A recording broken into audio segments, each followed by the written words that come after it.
I don't know if I did. Don't start recording. It's basically about Filiberto, which he drowned in Acapulco, and his best friend is reading his journal, and they also find this like Chac Mool thing, which is like it believed to have like some sort of soul in it, but he at the beginning doesn't truly believe it does until he starts reading the journal. What's the thing, like a statue or something, or like? It's like a little figure, like part of Mexican culture. Yeah, it's like in Mexican culture, and it's believed it's like talking about representing like the empire, how do you say that word? Empire, like the, I don't know how to say it, but old Like Indian Mexican, tribes. yeah, like old Mexican culture. And as we go, it's like the story is basically talking about the journal and like what's in it. So all the thoughts of like Filiberto and what's going on with Chac Mool. And the way the Chac Mool is presented is that he's like an evil, just the thing that like starts adapting the, taking over Filiberto's life. For instance, he loses his job. He starts becoming a very different person. People start calling him like that. He's like mad and stuff like that. That he's crazy, exactly. And towards the end, he fully takes over his life. And as we go along, we see that Filiberto notices that there's something going on, like problems, but he just ignores them until he finally decides to escape. And we don't really know like what happened to him, but at the end, as his friend is going into his home thinking that he's dead, someone else opens the door, and it's like someone who has like completely adapted. He smells like with cheap cologne and stuff like that. So it's kind of like we find out that the Chac Mool is like now like He turned human. basically turned human, yeah. So it's kind of a weird story. Yeah, like Eileen was saying, throughout the story, we see this like figure taking over. Like he turns human, really. So the author uses realismo mágico. How do you explain that? Realism? Magic realism. Yeah, Yeah. magic realism. To show like the characteristics of the paranoia that what's his name? Filiberto has over this this statue that, like Eileen was saying, in the story you see that he turns into, he starts like growing hands and stuff like that. And the Chac Mool is basically like it represents a god of rain. So like he like I guess you could say like grows with water. Like he needs water to grow. Yeah, and then at the end, Filiberto was like found drowned, right? Yeah. So, alright, to start off with a question, what is the mood of the story and how do you describe the effects on the setting? Well, in the beginning, it introduces Chac Mool, and it's not very much of a fearful setting or a fearful mood. But throughout the like the article and the reading, it does give like a suspenseful setting for Filiberto and whatever he's experiencing. I also believe, like you just said, like fear is like one of the biggest moods that you get from Filiberto, because like if you focus on him, he's always just terrified, and like he almost gets attacked by him. He doesn't live in his apartment anymore, and he's basically like his slave, because he's always getting him water, he's getting whatever he needs because he's terrified of him.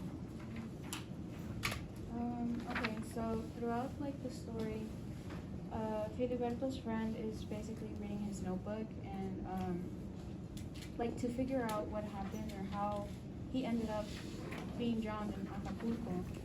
And it shows like in his writing, he goes from like just like from describing his day to constantly being focused on the Chac Mool. So I guess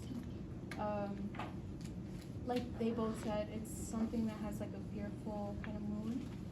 he starts talking about the way the Chac Mool is turning into like a human. He's describing it that it feels like flesh, and then he wants to get rid of it. There's also parts where he's talking about how he's like smells like blood, and that he has like a malevolent type of energy that's coming from him, and so you get to see that throughout like his writing in the notebook, where he's just like worried, and at the end he's kind of just like he admits that he's kept prisoner by him. Like Eileen said, he's getting him water and constantly like just attending to him, so he's not like in trouble with him, I guess. Yeah, like Vanessa just said, like you could feel the fear through the writing, the journal. Right here it says, the room smelled like horror and blood. So, in that sense, like you could, like it sets the mood. Like you feel the fear that I guess like you could say he was feeling, and it's really good showing that, like it's really good showing the feelings that he feels.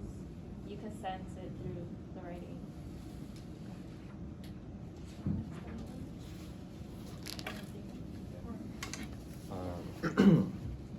Some of the literary elements that the author uses in the story are imagery, characterization, and those are the ones that help to like put us on the spot that we want, like the author wants us to feel of the Chac Mool, because it's like a suspenseful story where it's basically making that guy like a slave.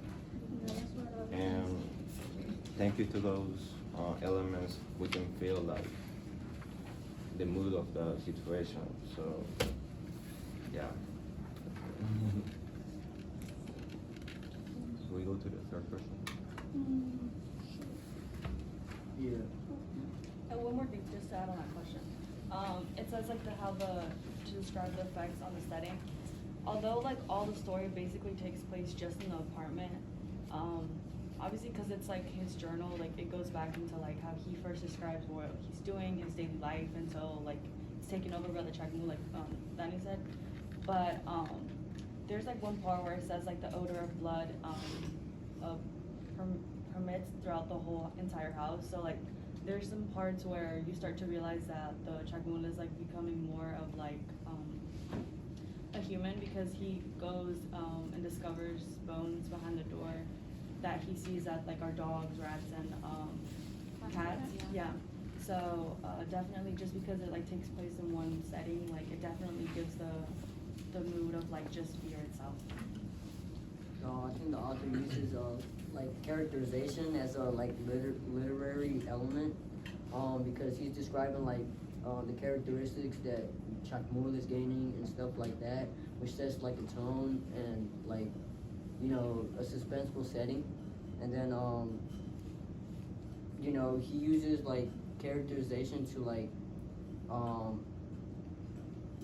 when Filiberto was documenting his discovery or whatever, he uses characterization to like describe Filiberto and his actions and whatever. But yeah. Why is the author using these literary elements and techniques? He's using them to like set the mood and set the setting. Like at the end, you can feel like it's a very suspenseful and fearful, and you know, like type horror setting. So I think that plays a part of that. He also just goes like into depth, like with whatever the Chac Mool is doing. Like he describes it like deeply. For instance, when he was turning into stone, he said that sometimes he lies for hours, paralyzed, and almost seems an idol again. So like it just describes in depth how much it's going on. So you get a lot of images in your head of like what's going on throughout the story. Should we go to the question? If y'all are ready. If you guys want to add on to anything. I can answer it. What's the third person? So like the theme or message of the author to the audience. Yeah. So I think the message of the story is like the importance of facing the problems and like the value that the Mexicans have like to their culture. So I think that's the main message. Yeah. Yeah, adding on to that, like the friend that was reading the journal before didn't believe at first, and like little by little, he like the culture talked to him. He's like, believe in your like past culture because it catches up to you. Like it's something, I don't know how to explain it. It's like it's always gonna be there, and one way or another, you're gonna find and you're gonna learn from that. So every time like I think about themes in any type of story, especially when it comes to like fictional stuff like this, I always want to relate it to like our world and like how it connects. So the way I saw it was like just don't let things like Ooh, just remember that that's the broader context. That is the sophistication point for making the connection to the broader context. So for like the broader context is that just don't let things that you're passionate about take over your life. He was very passionate about Mexican culture, but it got to a point where his whole life was ruined because of something that he was passionate about. And like, don't let things step over you because he could have put many limits as the story went. Obviously, it could have turned out differently, but he didn't say anything. And for instance, like when we said about the mood of fear, so don't live in fear because at the end of the day, like so many things can go wrong and you can change that because by saying something. And so I definitely think that just don't live in fear and set limits and balance into life.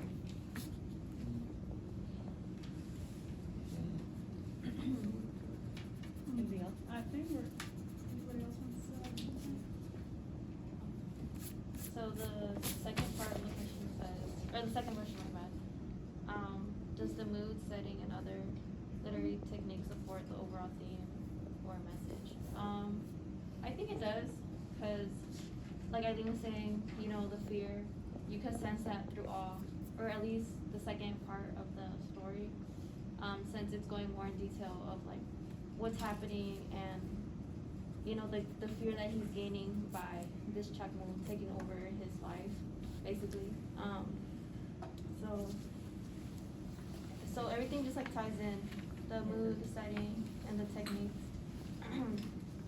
So, and you could see, it like just describes, like I said earlier, it does a really good job to let the audience know, or let the audience feel, Like what's going on? yeah, like what's going on, like the fear, the suspense,